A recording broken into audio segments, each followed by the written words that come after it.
আজকের এই মহৎ অনুষ্ঠানের সভাপতি, বিশেষ অতিথি সহ উপস্থিত যুবক ভাই বোন এবং মুরব্বীগণ সকলের প্রতি আন্তরিক শ্রদ্ধা এবং ভালোবাসা জানাই।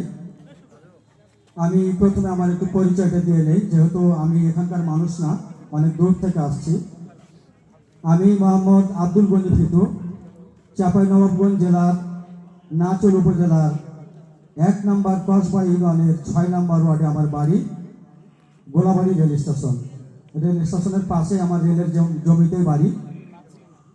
স্টেশনের পাশে থাকার কারণে আমি ভারসাম্যহীন যারা পাগল মানুষ তাদেরকে বেশি পাই। কারণ আপনারা জানেন যে বিভিন্ন জায়গাতে যেখানে মানুষ বেশি থাকবে, বাজার বা হোটেল, সেখানে কিন্তু পাগলের সমাগম বেশি হয়। আজকে হেল্পফুল ফুজুল যুব ও জনকল্যাণ সংগঠনের এই অনুষ্ঠানে যতগুলো মানুষ এসেছেন, আমি সত্যি অবাক। কথা এখন পর্যন্ত যতগুলা মুরব্বী, শ্রদ্ধাভাজন, সার, যত মানুষের মুখ থেকে আমি কথাগুলা শুনছিলাম, বসে বসে আর ভাবছিলাম এই সংগঠন সম্পর্কে এত কথা এসেছে। এই সংগঠনের বয়স মাত্র 2 বছর। এই 2টা বছর কিন্তু একদিন 2 দিন না, 365 দিনে 1 বছর, এরপরে আরো 1 বছর। গত বছরে কিন্তু আমার এখানে আমন্ত্রণ ছিল, আমি আসতে পারি না, এই জন্য আন্তরিকভাবে ক্ষমা চেয়ে নিচ্ছি। আমি আজকে আপনাদের সামনে এই যে সংগঠন নিয়ে আমরা কথা বলছি, আমি বলবো আপনাদেরকে এই এলাকায় যারা বিত্তবান, যারা ধনী ব্যক্তি আছেন, আর্থিকভাবে সচ্ছল আছেন, অনেকে আছেন কোটি টাকার মালিক, যদি এরকম 20টা মানুষ আমার মনে হয় এই সংগঠনের পাশে থাকেন, আমার মনে হয় না যে সংগঠনের আর্থিক কোনো সংকট হবে। মানবিক কাজ করতে গেলে অর্থের দরকার আছে, শক্তির দরকার আছে, সাহসের দরকার আছে, উৎসাহের দরকার আছে, মনোবল এবং সততার দরকার আছে। আপনার পকেটে যদি টাকা না থাকে, কেউ একজন বললো যে রক্ত দিতে চলেছেন, আপনি বলতেও পারবেন না যে আমার ভাড়ার টাকা নাই পকেটে। কাজে আপনার সংগঠনের তহবিলে সবসময় টাকার দরকার। যারা ভাড়া দেয় তো, কিন্তু যারা দিতে পারে না, তখন আপনি কিভাবে যাবেন? বলবেন যে আপনি 500 টাকা পাঠান, তাহলে আমি যাব রক্ত দিতে। দেখো, আসলে কথা বললে অনেক কথা হবে।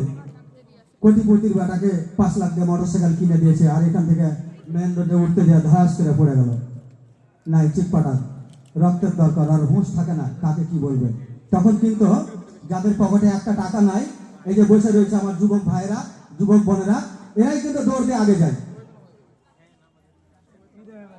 আর ওই সব কোটিপতি যারা বন্ধু আছে, তখন কিন্তু আর কাছে পাওয়া যাবে না। আমি বহু দেখেছি এই মানবিক কার্যক্রমের সাথে জড়িত দীর্ঘ 6 বছর। সংগঠন তৈরি করা খুবই সহজ, কিন্তু সংগঠন টিকিয়ে রাখা এত সহজ না। এই যে মানুষগুলো আজকে আসছে এখানে, এত বড় বড় শ্রদ্ধাভাজন মানুষ, তাদের কাজ কাম ফেলে এখানে যে সময়টা দিচ্ছে, কেন আসছে এই জায়গাতে? মানবিক মন মানসিকতা আছে, ভালোবাসার টান আছে, বিধায় কিন্তু আজকে এই জায়গাতে উপস্থিত হয়েছে। এই যে আপনারা শীতের রাতে কষ্ট করছেন, বসে রয়েছেন, আমি আর একটু কথা বলবো, আপনারা একটু ধৈর্য সহকারে শুনবেন।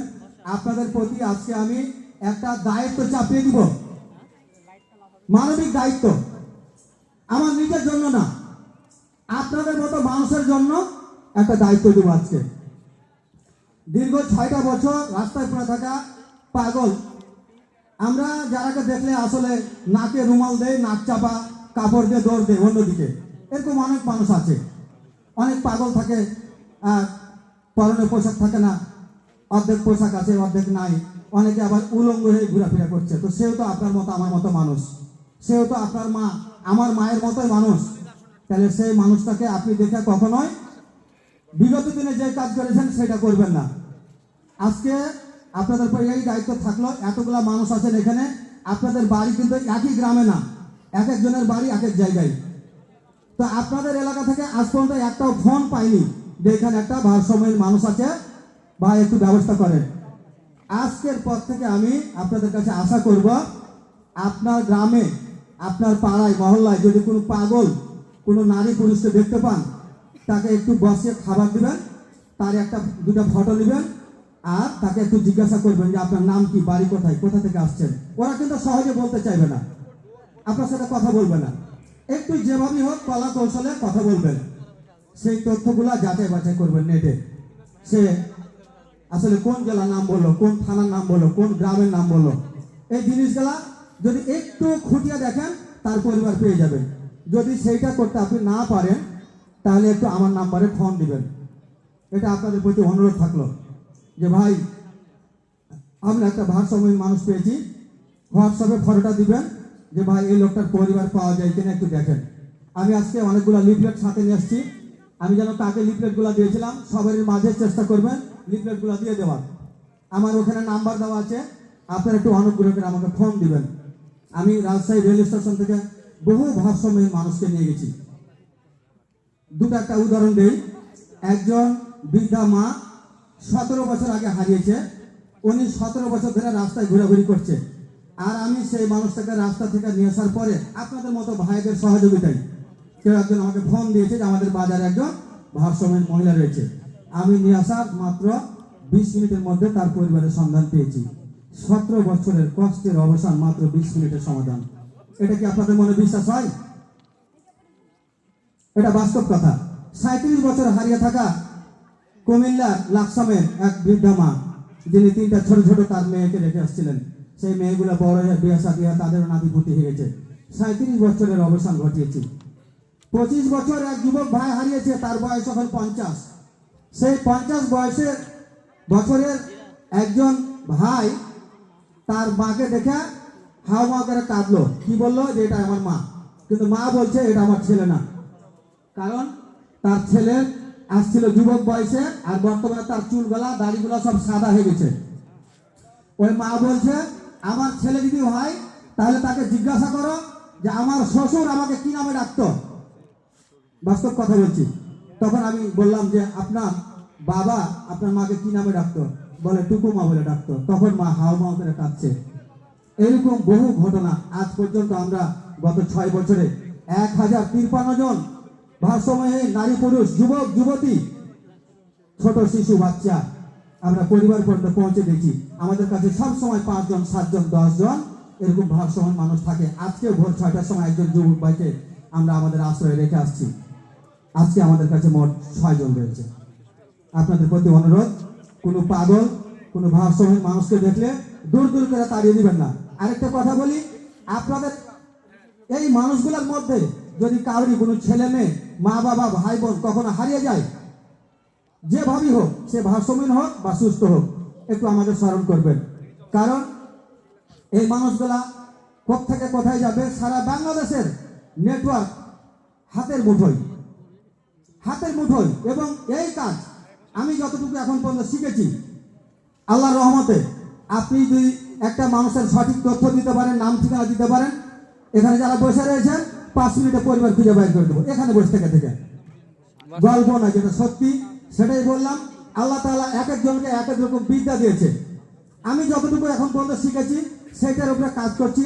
পাশাপাশি আমি একজন অটো মেকানিক্স, আমি ব্যাটারি একজন মিস্ত্রি, ব্যাটারি কাজ করি সেই 16 বছর যাবৎ। গত 6 বছর যাবৎ এই মানবিক সহায়তা স্বেচ্ছাসেবক টিম নামে একটি সংগঠন খুলেছি এবং সেই সংগঠন নিয়ে কাজ করছি।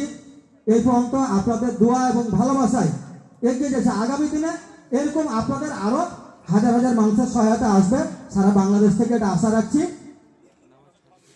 আমাদের একটাই লক্ষ্য, রাস্তায় কোনো মানুষ পড়ে থাকবে না অসহায় হয়ে। আজকে এই সংগঠন যতগুলা কাজ করেছে আমি দেখলাম, অনেকেই এটা বর্ণনা দিয়েছেন, শুধু রক্তের মধ্যে নয়, শুধু রক্তদানের মধ্যে নয়, এই সংগঠন যে কাজ নিয়ে এগিয়ে যাচ্ছে, সামনে আর 1 বছরের মাথায় আমার মনে হয় যে আরো হাজার হাজার মানুষকে সেবা দিতে পারবে, অসহায় মানুষের পাশে দাঁড়াতে পারবে। তাই আপনাদের প্রতি অনুরোধ করব, এই এলাকায় যে সকল বড় বড় অর্থশালী ব্যক্তি আছেন, আপনার সেই অর্থ থেকে সামান্য কিছু এই সংগঠনের পাশে দিবেন, সংগঠনকে একটু হেল্প করবেন। আজকে রাজশাহী পাশে এই পাবা থানা, দেখুন আপনাদের মাঝে যে মানুষগুলো উপস্থিত আছে এদের পাশে বসার যোগ্যতা আমাদের নাই, বিশেষ করে আমার নাই। তারপরও এই জায়গাখানে আজকে আমাকে বসার জন্য অনুরোধ করেছে। কেন বলুন তো? এই ফিটু পাগল পাগল নিয়ে কাজ করে, তাকে কেন এই জায়গাতে আমন্ত্রণ জানিয়েছে? আশা করছি আগামী দিনে এই সংগঠন আরো অনেক বড় বড় জায়গায় যাবে, অনেক ভালো ভালো সেবা দিবে এবং অনেক ভালো মানুষের এই জায়গাতে সহানুভূতি পাবে। আল্লাহ তাআলা আমাদের সবাইকে মানবিক কাজের সাথে কবুল করুন। আপনারা এই শীতের রাত এত কষ্ট করে এখানে আসছেন, সকলের প্রতি আমি আবারও আন্তরিক শ্রদ্ধা ভালোবাসা জানাই। আগামী দিনে আমরা মানুষের জন্য কাজ করব। হিন্দু, বৌদ্ধ, খ্রিস্টান আমরা এগুলো দেখবো না। আমরা তো মানুষ। আমাদের সৃষ্টির পূর্বে দুইজনই তো ছিল, এর বেশি তো ছিল না। সেই দুইজন থেকেই তো আমরা আজকে লক্ষ লক্ষ কোটি কোটি মানুষ সারা পৃথিবীতে, তাই তো নাকি? তা আমরা মানুষ, আমরা মানুষের জন্য কাজ করব, এ হচ্ছে আমাদের লক্ষ্য। সবাই ভালো থাকবেন, সুস্থ থাকবেন। কথার মধ্যে ভুল ত্রুটি হলে ক্ষমা দৃষ্টিতে দেখবেন। আন্তরিকভাবে কৃতজ্ঞতা শ্রদ্ধা জানাই এই সংগঠনের যে সকল ভাই বোন বন্ধু এই আজকে পর্যন্ত যে পরিশ্রম, যে ভালোবাসা, যে আন্তরিকতা দিয়ে এই পর্যন্ত সংগঠনকে দাঁড় করিয়েছে, আপনাদের মাঝে ভালোবাসা কুড়িয়েছে। আগামী দিনে আরো ভালো কিছু হবে আশা রাখছি আমি। সকলের প্রতি আমার আন্তরিক শ্রদ্ধা এবং ভালোবাসা। আসসালামু আলাইকুম।